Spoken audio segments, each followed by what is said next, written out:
Eh, yang pasti serangan ini adalah serangan yang menurut saya tuh agak apa ya, agak konyol lah dari Israel. Jadi loh, ini seolah diangkat beritanya ini karena serangan Iran makanya Israel membalas. Padahal kan kita lihat bahwa masalahnya yang terjadi kemarin adalah Israel melakukan serangan yang menurut saya bukan saja melanggar hukum internasional, sudah ultra melanggar karena dilakukan kepada sebuah konsulat Iran di Damaskus gitu.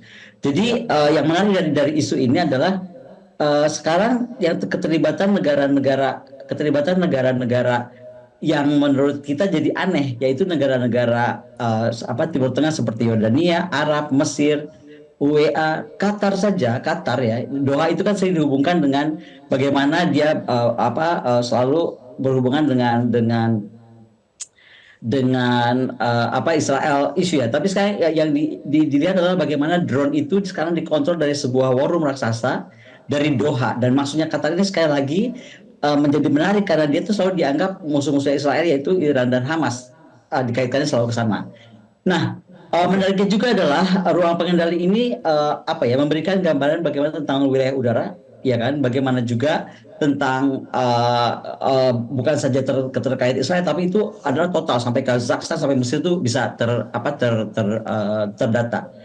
Nah, yang menarik di sini adalah bagaimana kita harus menemukan siapa melakukan apa di antara negara-negara itu. Karena kalau dianggap perang ini adalah hanya perang Israel-Iran, kalau saya malah menariknya lebih kompleks. Rupanya sekarang geng Sunni sudah against geng Syiah gitu. Jadinya jadi ke sana arahnya. Nah, ini artinya masalah ini harus kita lihat betul-betul sangat berhati-hati meskipun sebenarnya kalau dibilang ini tuh pernah terjadi seperti di era Perang 6 Hari ya, ketika Mesir di bawah Gamal Abdel Nasser itu pernah begini juga. Kemudian ketika Perang Yom Kippur itu bagaimana Mesir di bawah Anwar Sadat yang waktu itu mengalihkan sekutu Mesir dari Soviet kemudian ke Amerika. Jadi ini seperti berulang di era itu gitu loh. Yang pasti sekarang kita tuh mesti khawatirkan adalah bagaimana pergeserannya akan sangat berdampak kepada Asia Barat secara keseluruhannya. Kalau saya melihat ini agak tidak seperti yang biasa-biasa karena ada misalnya saja kenapa Rusia membantu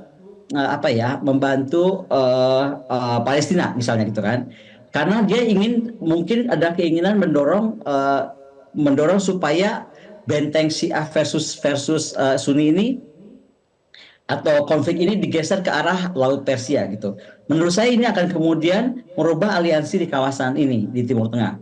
Nah, ketika ini kita bicara soal aliansi yang baru, maka kita apa yang diinginkan mungkin juga bagaimana efek dari separatisme Turki, bagaimana pengaruh dari sisi Timur Turki, kemudian ketika Suriah terkepung aliansi Turki, Irak, Yordania dan lain-lain. Jadi Oke. jangan cuma dilihat negara yang sedang berseterunya, tetapi dilihat bagaimana dampaknya terutama kalau saya bilang ini bahayanya jadi akan bergeser ke titik dari mulai perang Laut Persia, kemudian akan menurut saya akan berdampak ke Kabul lagi yang bergolak, kemudian ke Hmm. Pakistan.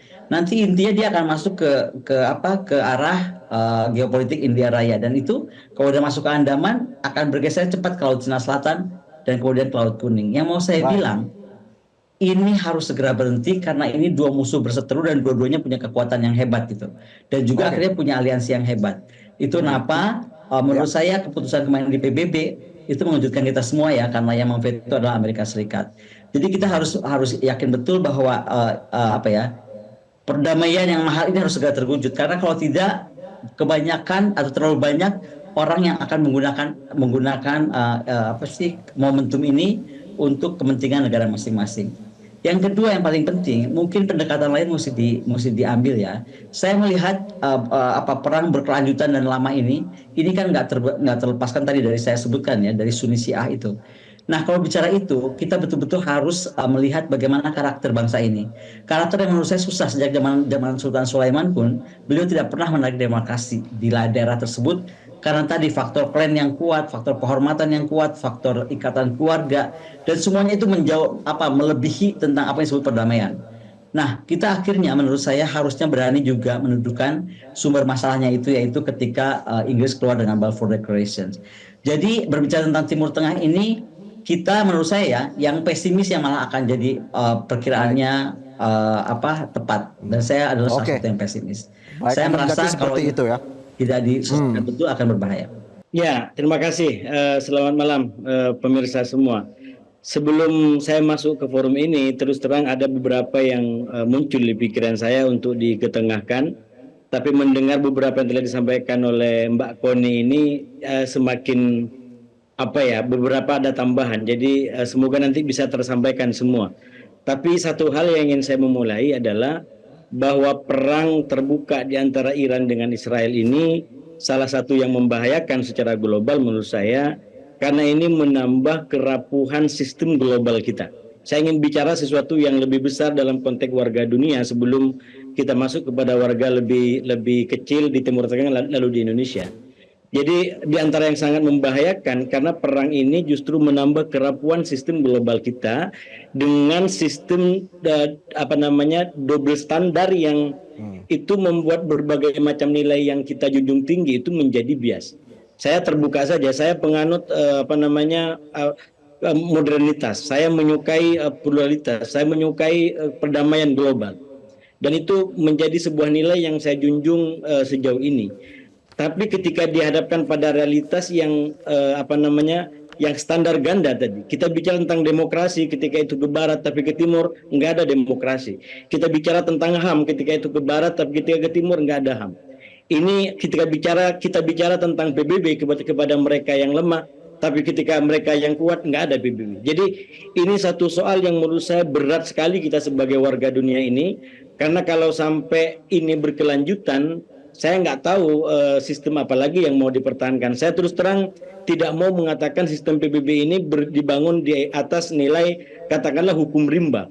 Itu beberapa profesor, beberapa ahli mengatakan itu di Indonesia. Tapi saya masih optimis janganlah ini menjadi alasan menjadi hukum rimba. Kita berada di nilai modernitas, di nilai HAM yang menurut saya jauh lebih baik. Jadi jangan sampai ini kita biarkan menjadi rimba dalam pengertian yang tidak lagi ada nilai-nilai kebenaran, nilai-nilai keluhuran yang di atas semua itu daripada sebuah like and dislike lalu aliansi dan lain sebagainya. Ini satu perspektif yang ingin saya masuk mengawali pembicaraan, semoga menjadi nikmat pada malam hari ini dengan Bu Kenny dan dengan pemirsa semua. Nah, yang kedua, buru-buru saya ingin masuk kepada yang tadi disampaikan oleh Mbak Koni tadi. Mungkin judulnya adalah politik itu selalu ada ruang depan dan ruang belakang.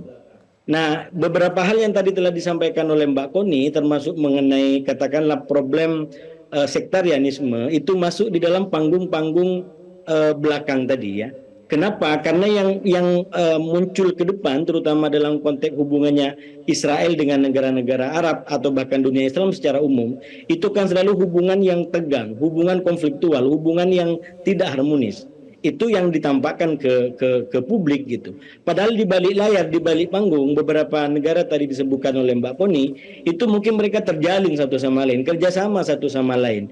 Walaupun memang itu bisa kita pastikan ini di level elit, di level para pengambil kebijakan. Tapi kalau kita bicara tentang rakyat, maka saya yakin rakyatnya masih kebanyakannya adalah mereka-mereka yang mungkin terpengaruh dengan sikap-sikap apa namanya luar yang ditampakkan oleh Israel, yang kalau di media Timur Tengah itu hari-hari media memberitakan bagaimana Israel membunuh orang-orang tua, ibu-ibu, perempuan, kemudian anak-anak, kemudian dan itu berita harian yang bukan hanya terjadi dari 7 Oktober sebenarnya. Itu sudah berkepanjangan bertahun-tahun. Saya pernah 5 tahun hidup di Mesir dan itu bertahun-tahun menjadi sajian publik, berita publik. Dan itulah yang kemudian menimbulkan keyakinan atau sikap masyarakat di Timur Tengah ini secara umum tidak menerima Israel sebagai sebuah negara ya. Tentu sebagai sebuah apa namanya komunitas, apalagi ini apa namanya masyarakat, itu banyak juga pandangan di negara Timur Tengah, tapi secara umum ada kecenderungan seperti itu. Jadi kita harus bisa membedakan di antara yang ditampakkan dan yang tidak ditampakkan, dan beberapa yang tadi disampaikan oleh Mbak Poni itu memang masuk di wilayah yang tidak ditampakkan. Nah, masuk kepada wajah depan dan belakang tadi terbarunya, Mas Hasibulah, wajah depan dan belakang politik tadi ya. Judul yang disampaikan oleh Metro TV menurut saya justru masuk di situ. Ketika Iran Israel saling gebuk, Palestina makin terpuruk. Nah, ini menurut saya salah satu angle pembahasan yang paling penting. Nah, peristiwa veto yang digunakan oleh Amerika Serikat di PBB untuk menggugurkan resolusi keanggotaan penuh Palestina ini bisa menjadi salah satu contoh daripada julid ini. Kenapa? Karena kalau kita coba crosskan dua perkembangan di antara hubungan Israel dengan Iran dan Israel dengan Gaza, maka sebenarnya ada persoalan veto tadi.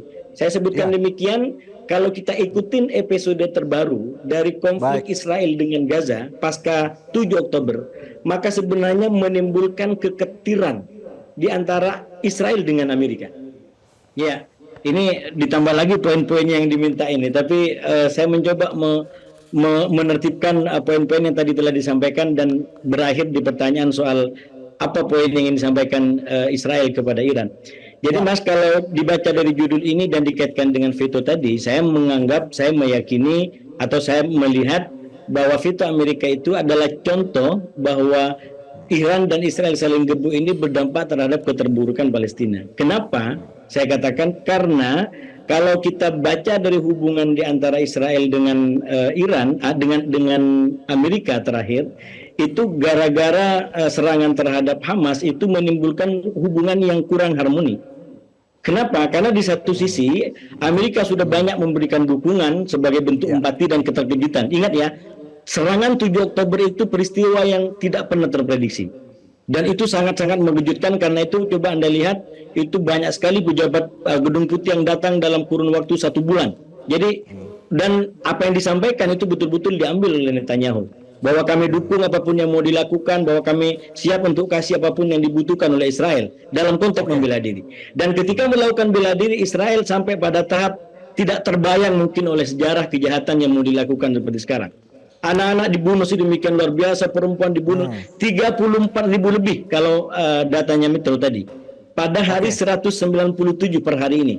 Sudah lebih daripada 34.000. Jadi ini bagaimana kita mau bicara tentang sejarah ini kepada peradaban ke depan yang kita anggap sebagai adu ulung menghormati HAM dan kemanusiaan itu. Dan saya melihat gara-gara itu semua Amerika mencoba untuk mengerim Israel dengan cara tolong jangan terus tambah korban ini.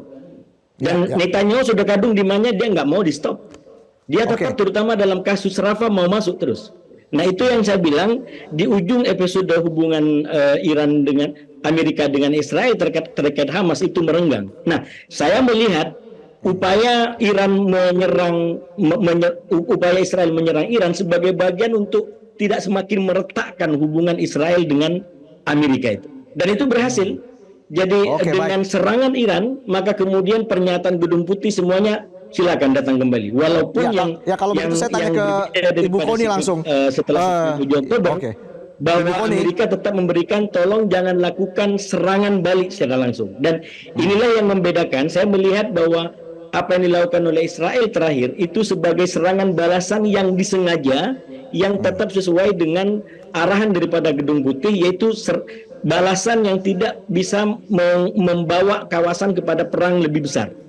Karena itu dibikin sebagai sebuah serangan yang tidak terbuka, tapi orang tiba-tiba menjadi tahu ini dilakukan oleh Israel. Baik, sampai di situ dulu Mas Hasibullah. Kalau saya sih mau menambahkan ya, ledakan itu muncul setelah Menteri Luar Negeri Iran Hossein Amir Abdollahani itu mengatakan kepada CNN jika Israel mengambil tindakan militer lebih lanjut, maka tanggapannya juga akan lebih keras dari Iran. Jadi menurut saya ini sudah sangat serius eskalasinya. Dan kalau kita lihat kenapa yang diserang adalah kota pengaya uranium tadi dan juga bagaimana itu dekat kota Natanz, yang itu adalah sebenarnya pengaya uranium itu dari Natanz gitu. Baru dekat Natanz itu ada area pengembangan militer dan penelitian militer. Maka kalau saya perhatikan ini seperti langkah Rusia ketika awal perang menarget rebut kembali situs nuklir di ex-Soviet di Ukraina. Jadi di Ukraina Timur dan sekarang dikuasai. Jadi ada langkah-langkah itu yang diambil juga. Nah kemudian yang saya mau garis bawahi adalah begini. Ini adalah masalah kepentingan juga dari leaders ya. Kalau di kasus ini, saya melihat Netanyahu ini lebih kalau saya lihat dari yang saya ketahui ya, Netanyahu justru lebih moderat ketika diserang itu dia yang mempertimbangkan banyak pilihan untuk tidak menyerang balik gitu. Tapi ada ekstremis ultranasionalis seperti Bezalel Smotrich, kemudian siapa lagi ya, Itamar Ben-Gvir. dia itu yang menuntut Israel membalas dengan keras karena ini kehormatan negara Israel gitu. Jadi menurut saya pengaruh-pengaruh dari tokoh-tokoh politik juga sangat sangat besar gitu. Dan sekali lagi dari perang yang terjadi hari ini, yang terkini ini, satu hal yang pasti yang harus diukur, ini adalah terukur dalam sejarah karena pertama kalinya fakta Israel mampu menahan rudal yang serangan tersebut dengan aliansi barunya tadi, Amerika, Yordania, dan juga kawan-kawan lainnya. Jadi selain bagaimana Iran mampu menghajar Israel, jangan sangka juga ini adalah sebuah langkah sejarah baru ketika geng Sunni ini malah membela Israel gitu. Nah ini artinya apa? Misalnya saja, apakah ini berarti aliansi kripto Israel dan negara Sunni ini lebih takut pada Teheran daripada takut sama Tel Aviv? Misal saja itu bisa terjadi.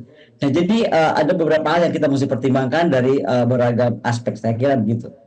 Saya selalu bilang Indonesia itu harusnya melihatkan juga approach yang lain ya. Saya sudah singgung tadi bagaimana mendudukan sumber gara-garanya Inggris dan Prancis untuk terlibat. Jangan dia dulu bikin dasar gara-gara ini kemudian dia diam saja. Nah kalau untuk himbauan Bu Menlu, memang kita bisa saja, tapi begini, Indonesia itu menjadi negara yang unik. Karena tentang Palestina itu ada masuk dalam pembukaan undang-undang kita. Artinya kita mesti sangat serius mendorong elemen diplomasi dan elemen militer kita. Nah kalau kita mau mendorong itu dua, ini kan carrot versus butter, dua-duanya itu harus sangat kuat. Apakah kita mampu mendeploy misalnya kekuatan seperti apa yang harus dimiliki oleh sebuah negara yang berkarakter, yang betul-betul ingin mewujudkan kemerdekaan negara lain. Nah ini menjadi PR kita ke depan. Tapi intinya adalah kita itu ada kemampuan yang harus kita siapkan secara moral, material, sosial, politik, ekonomi, militer, diplomasi. Semua elemen itu harus ada dan kita harus bergerak cepat dan juga sangat serius. Saya kira itu masukan untuk Indonesia karena sekali lagi Indonesia itu punya beban lain ya dibanding negara-negara lain yang peduli. Kita itu adalah negara yang paling ajaib, yaitu memasukkan kemerdekaan Palestina itu ke dalam pembukaan undang-undang. Jadi kalau kita harus konkret, kita harus sangat konkret dan betul-betul menjalankannya secara serius. Iya, kalau Indonesia menurut saya yang paling mengerikan terutama kalau ini berakibat kepada harga minyak ya, walaupun background saya tidak terkait dengan ekonomi. Jadi secara detail angka-angka ekonomi mungkin nanti bisa pakar ekonomi bicara itu. Tapi secara ekonomi perminyakan itu mungkin mempunyai dampak yang luar biasa selain sosial keagamaan. Nah, mungkin kalau ini lebih umum karena masyarakat kita itu terlalu mudah kadang-kadang memahami yang terjadi dalam konteks background sosial keagamaan yang ada gitu. Jadi akan menarik ini yang didukung siapa. Jadi karakter bangsa kita saya menyebutnya sebagai supporter ya. Jadi lalu dia lihat ini kira-kira siapa yang didukung gitu. Jadi bukan hanya dalam soal perang, termasuk soal hiburan bahkan bola selalu kita petakan dalam konteks itu. Nah itu yang menurut saya harus kita jaga dengan ini semua gitu. Dan seperti yang disampaikan oleh Mbak Koni, di antara fakta-fakta yang harus kita perhatikan ini kepada masyarakat, misalkan soal hubungan atau dimensi sektarianisme di antara Sunni dengan Syiah yang terjadi akibat dari ini semua. Saya melihat justru setelah terjadi serangan Iran ini menariknya bahwa serangan Iran itu membuat hegemoni kekuatan Israel di Timur Tengah itu terpecahkan. Itu sudah masa lalu gitu. Karena kenyataannya Iran sekarang mampu untuk mengirim rudal jarak jauh dan bisa menyangkau Tel Aviv. Jadi ini mungkin secara militer Mbak Puni bisa kasih pengamatan dan analisa yang lebih dalam soal itu. Tapi saya melihat setelah serangan 13 April kemarin itu citra Israel sebagai penguasa tunggal di Timur Tengah secara persenjataan dan militer itu menurut saya sudah diimbangi atau dipecah oleh kehadiran Iran di situ. Dan memang persis di situ secara sektarianisme menjadi sebuah PR yang perlu kita lihat ke depan atau tantangan yang bisa kita lihat ke depan, karena kita tahu masyarakat Timur Tengah itu ada yang disebut sebagai problem sosial sektarianisme tadi di antara Sunni dan Syiah, dan bertahun-tahun itu mereka tidak bisa menerima Iran. Bahkan menarik disampaikan Mbak Kuni juga tadi, ini bagi mereka lebih musuh Iran atau Israel gitu, karena Israel itu dianggap sebagai musuh besar, sementara Iran juga dianggap musuh besar karena pengaruh yang disebut sektarianisme. Tapi semenjak Arab Saudi membangun hubungan dan membangun diplomasi kembali dengan Iran, menurut saya persoalan sektarianisme itu sudah mulai agak sedikit terkikis gitu ya. Dan saya melihat justru dengan serangan ini bisa kita lihat ke depan bagaimana Timur Tengah akan melihat atau mendefinisikan siapa lawan dan siapa kawan. Apakah masih menggunakan terma lama bahwa kawan itu adalah katakanlah Israel, atau justru sekarang kawannya mungkin adalah Iran misalkan, karena Iran dianggap sebagai orang yang mampu mengimbangi atau bahkan menyerang musuh yang faktanya tidak bisa dilakukan oleh negara-negara Arab yang lain, entah karena dia berhubungan dengan Israel atau dengan Amerika, atau mungkin persenjataannya memang tidak mendukung untuk melakukan aksi penyeimbangan itu. Nah itu menurut saya sesuatu yang baru yang terlahir dari serangan 13 April yang dilakukan oleh Iran, dan secara sengaja saya menganalisa dibalas secara terbatas oleh Israel agar tidak menimbulkan perang kawasan yang itu tidak menjadi keinginan daripada Amerika Serikat sebagai salah satu sekutu utamanya Israel.